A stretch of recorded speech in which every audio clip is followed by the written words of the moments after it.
Welcome to another episode of On the Court. This is our quick release. I'm just Charles. This is Mr. Tony Melbourne. And today we are here to talk about the one, the only, the Milwaukee Bucks. And how they doing this week? They're doing amazing. Are they? You think so? Just beat the Pacers. Okay, beating the Pacers. One of our rivals now, since they they are a division rival. You guys do play inside the same division. It's us, and they want to buck up, steal our game ball. They want to try and talk smack because they beat us in the in-season tournament. They didn't win the in-season tournament. They didn't, but they beat us, and so I mean, they beat the two of the better teams, and they beat the two best teams in the Eastern Conference. They beat Philadelphia and they beat Boston and Milwaukee. They beat Boston and Milwaukee. Mm-hmm. Huh. Yeah. Did you hear they're trying to put a playoff fight on the line for the next end season? Yeah, I'm with that. Yeah, I'm down. I like the end season, so if we're gonna make it more competitive, that means it's gonna stay. Then yeah, it was reasonably competitive this year. You could arguably say that a lot of the better teams made it to the tippy top. I mean, I get that some people are saying there's a little bit of luck involved inside of that, depending upon what group you get put in, but that's kind of not even all the very best teams, because a lot of the better teams. I mean, only three of them. You had what? You had the Celtics and the Bucks had the possibility of getting there. Just Indiana beat them both, and the Lakers. That's it. Those are the only marquee teams. I'm talking about the actual producing teams, but anyway. Oh, I just meant like major teams that. No. But back to talking about the Milwaukee Bucks overall. So when it comes to their big three, which is Giannis, Damian, and Brook Lopez, I know somebody's about to get irritated and tell us that Chris Middleton is part of the big three. No, we're not. I cannot. No, we're not. In good conscience, tell you that a man that is scoring 12 points a game and is a toss-up on whether or not he'll be there and might become sixth man of the year material pretty soon. Like Mike, I could see him getting benched. No, Bobby Portis is better than him. He's not sixth man of the year material. Bobby Portis. I mean, if he ends up on the bench and Bobby Portis ends up starting, you don't get sixth man of the year by starting. I feel like we should start a campaign. I feel like you guys should figure something out that's not named Chris Middleton, because he's officially broken. Well, I just don't see putting. I don't know. I don't think you guys could win another championship with Chris Middleton when producing 14 points a game. Or not 14, he's producing 12. He's looking better. I will say that. He's been looking better recently in his last few games. Oh, that's nice. He's looking better. Now, the biggest issue is Dame time fourth quarter doesn't seem to be coming along as well as we hoped.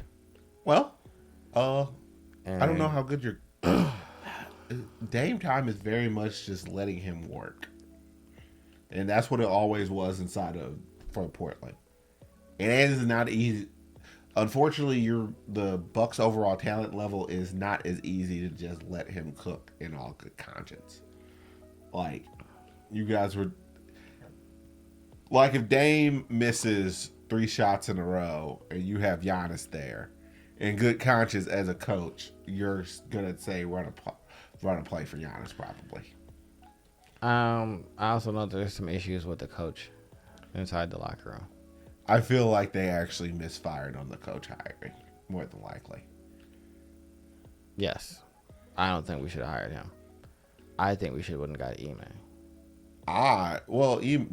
With what he's doing with the Rockets, and he's making something out of nothing down there. I think that he would have got us defensively sound still. I think that he would have had good rotations. I think that he'd have been a good I think that it's either that or Nick Nurse who's the Bucks would have respected him because he's been on the other side of playoff series with Boston and been an instrumental part of that.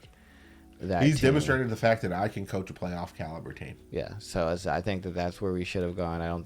And he inherited a team that was playing very good, and he got them playing better than they were under the prior coach. Yeah.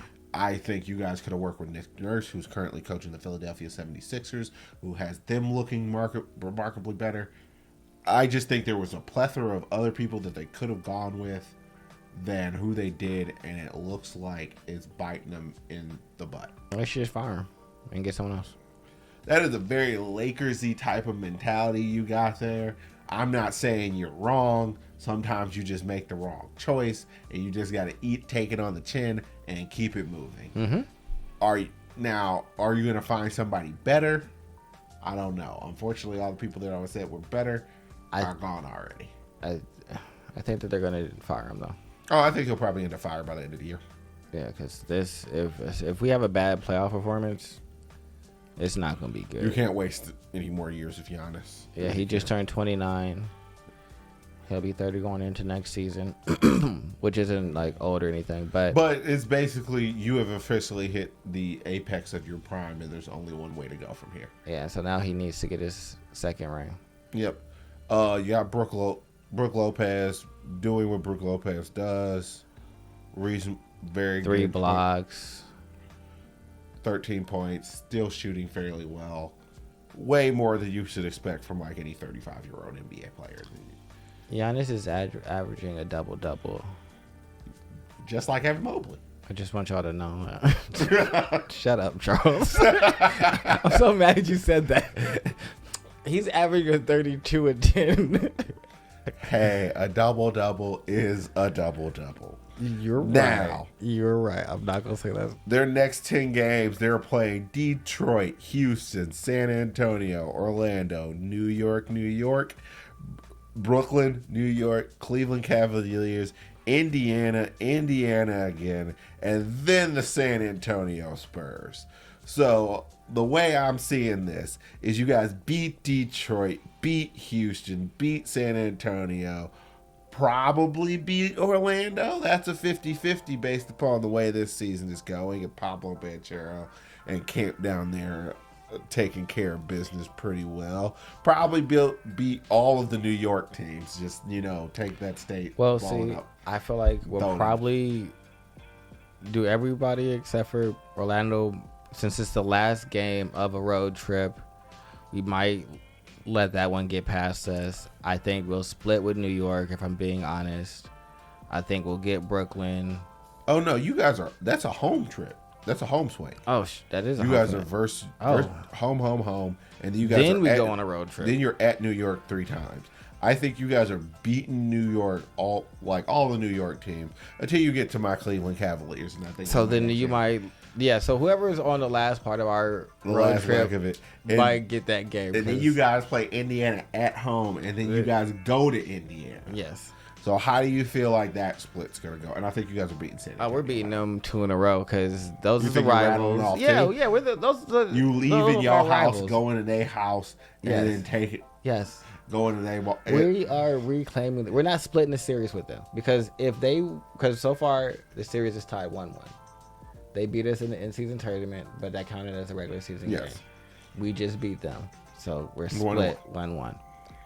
I'm not splitting the series with them. We're going to beat you these other 2 times, and that will be looked as a fluke, like it was. What are you talking about? What I'm more interested in is you trying to go to that Cavs game on the 29th. Ooh, that's a possibility. That's literally the day after I get paid. Yeah. Come on, Charles. Let's go to the game. I was literally just at the Cavaliers, the Rocket Mortgage Field House, but a couple days back. See, you was just talking about going to the games. I'm saying that's a game. Oh, why not? Screw it. That's all. But don't be stealing Giannis's 64-point game-winning ball. Like, what are we doing here? Why were they so were the Pacers just salty or something? Yes. Who took the ball? They gave it to their rookie, is what they said. All right, that's a lie. Yeah, they said that the rookie scored his first points, NBA points with it, and so they gave it to him. And he scored 1 point. Free throw. That's a lie. Yeah. It's just I'm not even gonna. Y'all, what it is these 2 teams have animosity towards each other. The Bucks were very upset that they lost to Indiana and so you had a record. And see, you guys were starting to get kind of uppity and thought that you guys were breaking in because you guys had Rick Carlisle, who is a Hall of Fame coach, by the way. But you guys we got the number one offense. But god dang, I don't understand how Indiana's defense is as bad. I didn't realize how bad Indiana's defense was. I knew. It's just when you said they're ranked 30th in defense. What do you mean they're ranked 30th in defense? Yeah. They have one of the better defensive centers inside the entire league. How could they? It means nothing. Apparently, Rick Carlisle just does not know how to get people to defend anywhere. No, I think that what he's doing is they were losing a lot before. Yes, they were losing a lot. And so when he got there, I think that what he decided to do is he said, "Hey, offense, what you guys are really good at is offense, which y'all clearly aren't good at right now is defense. And y'all want to win some games? Yeah, we want to win some games. All right, shoot that ball, shoot that thing." And they just been shooting that thing. You got a puncher's chance, and that gives you a chance, and it has been. But is Buddy Hield still on the team? Yes. Oh. They have amazing 3-point shooters. That's why they always have a puncher's chance, because they are out there and 80% of their team is 40% from the three. Oh, well, I think actually that's more so. I think that's more of a point inside of y'all favor to actually go ahead and sweep that, because it's not logically they're not going to shoot that well from three for forever. I've seen the way that this works. And also, this is a recipe for disaster when playoffs hit, because we've seen the Rockets with James Harden. We've seen all the James Harden related teams. We've seen the Warriors just go cold for a night and then almost get swept multiple times. It was just the fact that you had Steph Curry. I love Tyrese Halliburton. He is not Steph Curry though. No, but he does do something that I think is a little bit better than Steph. What? Help other people. Assists. He is somewhere 15 to 20 assists a game. Oh yeah, he's probably the best actual point guard, if you get what I'm saying, because most point guard the Jesus Christ, who's the next? He sets the table very well for his people. He's inside of a Chris Paul type of archetype when we haven't actually had a Chris Paul type archetype. He's a Chris Paul with a jumper. Yeah. Well, yeah, Chris Paul's all mid-range, but Tyrese can hit. Hey, if we could put Tyrese on another team, though, like the Lakers. I mean, hey, I'm a Lakers fan, and I just saw you. I don't watch the Pacers. Let me be honest. Oh, no, it wasn't the Pacers. That was part of the De'Aaron Fox. I don't watch the Kings either. Who are you talking about? That was this was the person that y'all were going to get inside of that trade. This was the trade. The trade that they got. Y'all could have had Tyrese Halliburton, Buddy Hield, LeBron James, Anthony Davis, and whoever was at your fault. I will fight you, LeBron. This is your fault, LeBron. Jesus Christ. But get out of my city. Since we're talking about the Bucks still. Yeah, we are. I don't know. I saw how ridiculous Giannis was running up that thing. It was just kind of wild. I can't really blame him, because it's just what you mean you took my 60-point ball to give to your rookie that wouldn't have been playing if y'all didn't get blown out to begin with? Give me my ball. Give me the ball like I give you the pig snout. Come back here. At the end, he said, they gave me a ball. He's like, but this ball feel brand new. It don't feel like the game ball. He's like, I played with that ball for, what was I in, 35 minutes? I know what the ball feels like. This doesn't feel like that ball. So, salty. Very upset. Salty Pacers.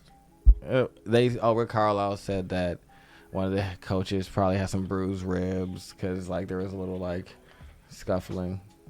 Why on God's green earth would you ever get in that man's way when he is running anywhere? Give me that. Because there's security there, but let the security get in the way, not the coach. That's true. That is true. Who do you think you are? He should have batted him like he was a cat. Bad. Matt Ishbia. That's what he thinks he is. But, all right. So this has been the quick shot for the Milwaukee Bucks for this week.